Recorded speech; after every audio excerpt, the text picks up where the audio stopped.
Benchmarking Watch Dogs Legion on an i5-3470 on a Dell OEM 042P49 motherboard with 8GB of DDR3 running at 1600 MHz. The GPU is a Gigabyte GTX 1050 Ti.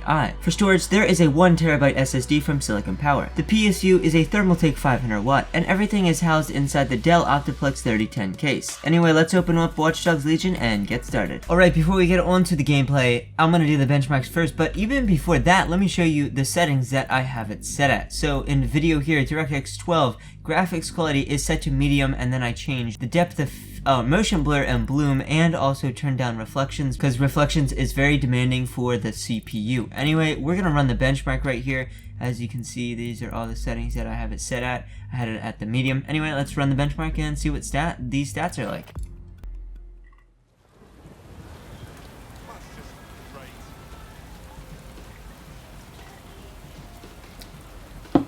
So it looks like we are at 40, low 40s, which still looks, this game still looks great, even in medium settings. I mean, the lighting is really good. Drop into high 30s.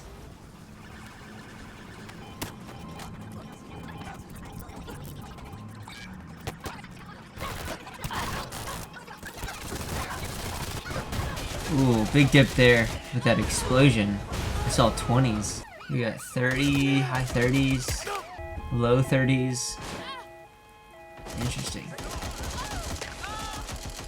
Okay, let's see what we got here. CPU usage and GPU. Ooh, CPU at 90%, GPU at 100. So I believe last time this was switched. I'm pretty sure this was switched. Anyway, we got the max FPS up here, 53, average 38, minimum 22, 1% lows being 29, and the 0.1% lows being 24. So the average, it looks like there's not going to be too many, the FPS drops isn't going to be too much here, but which is good. But usually the benchmark is a little bit different from the actual gameplay, hence why I'm going to do the gameplay next and medium settings, and maybe we'll drop it down to low to see what kind of frame rate we can get. Anyway, I forgot to mention that this is 1080p on a gaming monitor, 144 Hz, so we can actually, I'll be able to see that. But yeah, let's jump into the campaign here and let's see how it performs. Alright, medium settings, walking around here in the town. Ooh, that's a lot of dips. Let the frame rate settle a little bit there. 30s, yeah. This is about the same as the GTX 970, probably maybe even a little bit worse. But maybe actually better because the CPU isn't at 100. That's kind of interesting. I wonder about that. But I might want to drop this down to low settings. Let me just drive a little bit more around and see how it settles down.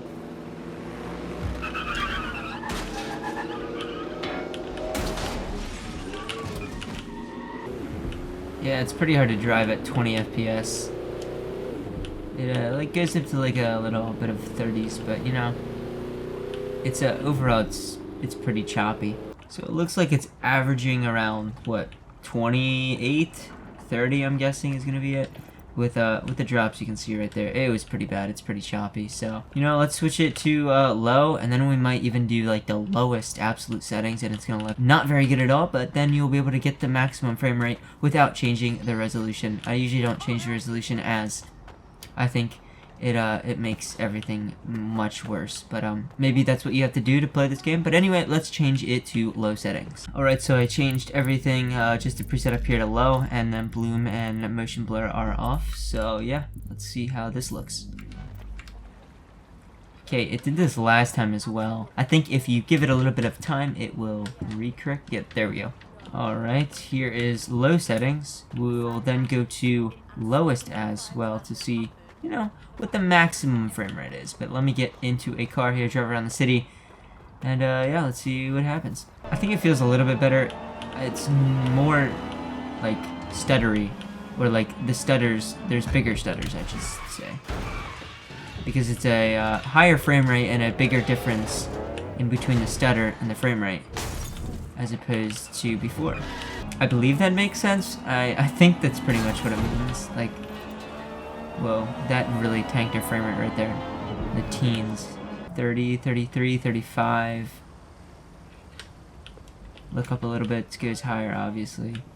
Yeah, let's try out lowest settings, see what happens. I think No, I'm actually quite sure of what. I think this is almost worse. Nah, it's pretty much about the same, I think. Anyway, let's go to lowest and see what theirs are like. Alright, so in the lowest settings here, I actually had to restart the game for one of the settings because it would not update in the game.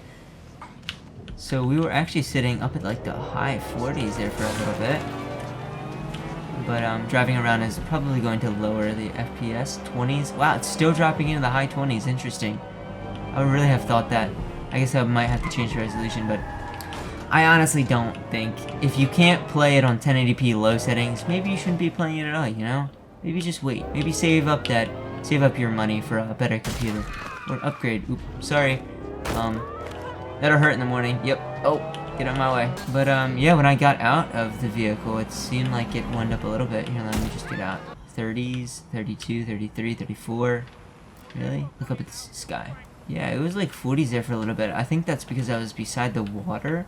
Honestly, because when there's buildings and all that texture on the walls and stuff like that on the bricks, cars, reflections, all that stuff adds up. I'm guessing you're probably gonna do, what is this, average 33 FPS, so like, I mean, this is technically playable. I know some people can play as on 30 FPS and that's what they're used to. I mean, you don't really need 60 that much, it just looks better with 60.